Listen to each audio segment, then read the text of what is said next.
বিসমিল্লাহির রহমানির রহিম। Jadid media, subscribe নাও।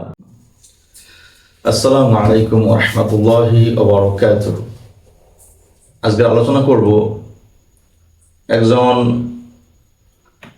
আমাদের গত উত্তর নিয়ে প্রশ্ন করেছেন যে ইসলাম যে আল্লাহর পক্ষ থেকে এসেছে তার প্রমাণ কি।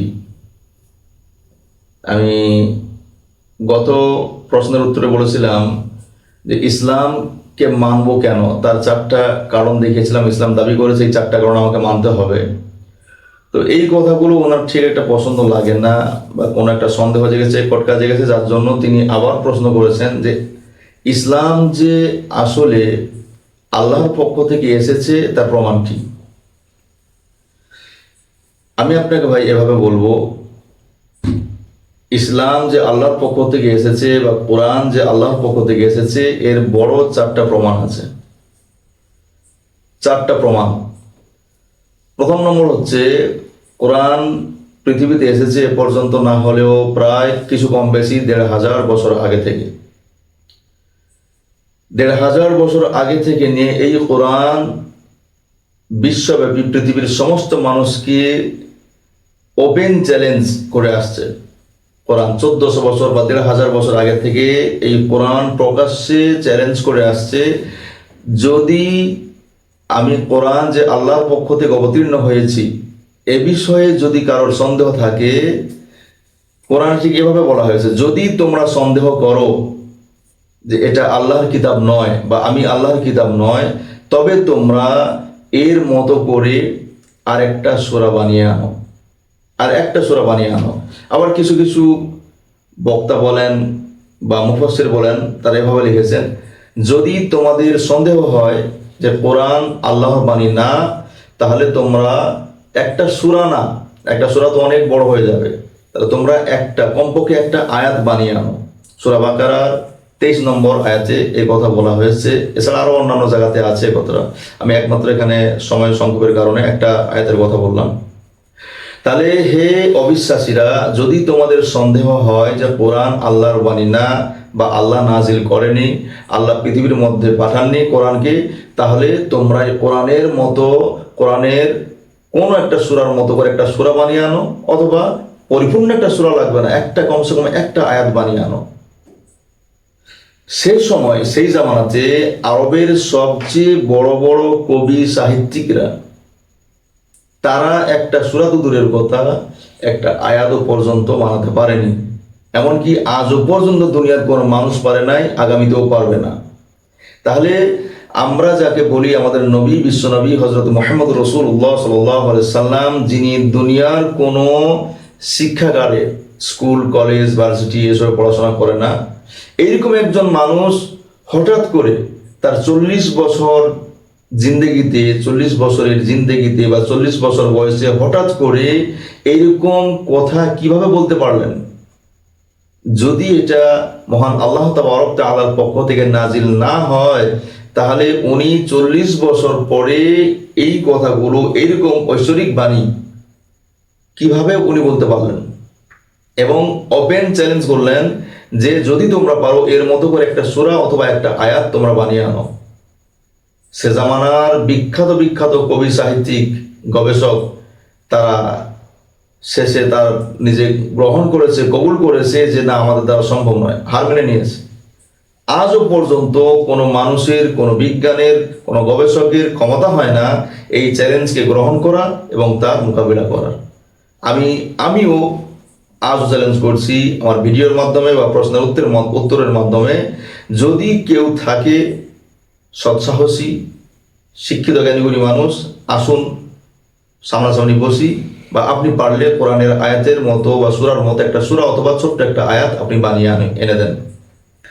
দ্বিতীয় নম্বর হলো যে কোরআন যে আল্লাহর বাণী বা ইসলাম যে আল্লাহর পক্ষ থেকে এসেছে, তার দ্বিতীয় নম্বর প্রমাণ হচ্ছে হযরত মুহাম্মদ সাল্লাল্লাহু আলাইহি সাল্লাম দুনিয়ার জিন্দেগিতে ৬৩ বছরের হায়াত পেয়েছিলেন। তার মধ্যে ৪০ বছর পর্যন্ত সেই জামানার ওনার এলাকার মানুষেরা প্রত্যেকে ওনাকে বলতো আল আমিন, মানে আমানতদার। আস-সাদিক, সত্যবাদী। তার 40 বছর পর্যন্ত তার জবান থেকে তারা কেউ একটা মিথ্যে কথা শোনে না, যার জন্যই প্রত্যেকেই তাকে আস-সাদিক, আল আমিন এ সমস্ত উপাধি দিয়েছিলেন। 40 বছর পরে উনি যখন প্রকাশ্যে যখন ইসলাম প্রচার করতে লাগলেন বা কোরআনের আয়াত যখন খুলে খুলে সবার কাছে যখন বর্ণনা করতে লাগলেন, তখন তারা অনেকে অনেক রকম উল্টাপাল্টা মন্তব্য করেছিল। যাই হোক, সে কথা আলাদা, ভিন্ন বিষয়। তো এই 40 বছর পর্যন্ত ওনাকে সবাই আস-সাদিক বলতেন, সত্যবাদী। তিনি মিথ্যে বলেননি, তিনি আমানতদার, তিনি বিশ্বাসী, এরকম মানুষ ছিলেন। তো সে হুট করে কিভাবে এরকম ধরনের কথা বললেন? তাহলে একজনকে 40 বছর পর্যন্ত যারা সত্যবাদী বলে বললেন, তিনি যে সমস্ত কথা 40 বছরের পরে বলতে লাগলেন, তিনি তো মিথ্যে বলতে পারেন না। তাহলে এখান থেকে একটা প্রমাণ। দ্বিতীয় নম্বর হচ্ছে, কোরআনের মধ্যে যতগুলো ভবিষ্যৎবাণী করা আছে তার বেশিরভাগটাই এখন দুনিয়াতে সত্য প্রমাণ হচ্ছে। যেমন রোম এবং পারস্যের লড়াই, এবং মরুভূমিতে উঁচু উঁচু বিল্ডিং হবে। দেখুন আপনি আরব কান্ট্রিগুলোতে দেখুন, মরুভূমির দেশ তারা, সেগুলো মরুভূমির দেশ।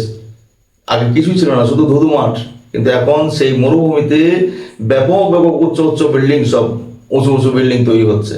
এটা কোরআন বলেছেন 1500 বছর আগে, কোরআনের মধ্যে লেখা আছে।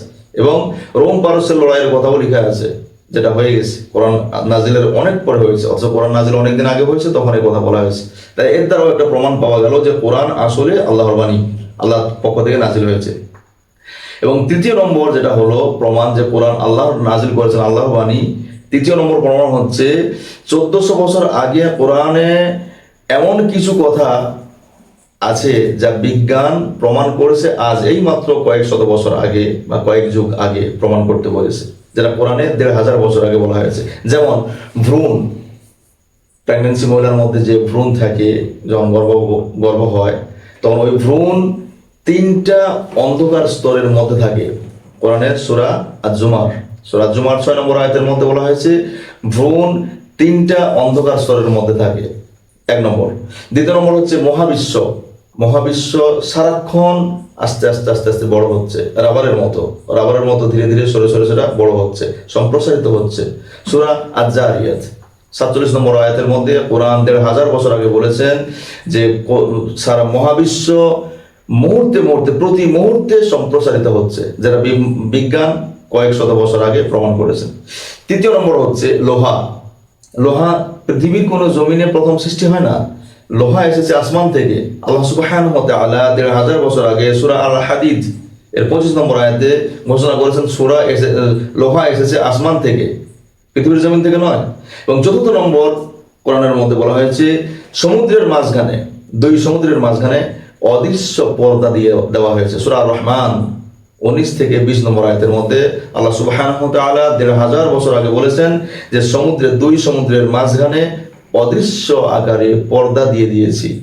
আপনারা অনেকেই দেখবেন সমুদ্রে একদিকে সবুজ পানি, আরেকদিকে ঘোলা পানি, একদিকে মিষ্টি পানি, আরেকদিকে নোনতা পানি, অথচ পানির সঙ্গে লেগে যাচ্ছে, মিশে যাচ্ছে, কিন্তু কেউ কারোর সঙ্গে মিলে না, স্বাদের মধ্যেও পরিবর্তন হয় না।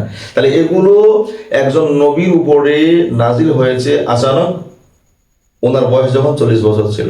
তাহলে উনি যখন বললেন, তাহলে উনি যদি সত্যবাদী হয় এবং এত কিছু জিনিস আজ যা বিজ্ঞান প্রমাণ করছে, তারপরেও এই কোরআন আল্লাহ সুবহানাহু ওয়া তাআলার পক্ষ থেকে না হয়ে কিভাবে হতে পারে? এটা কোনো মানুষের বানানো কথা হতে পারে না।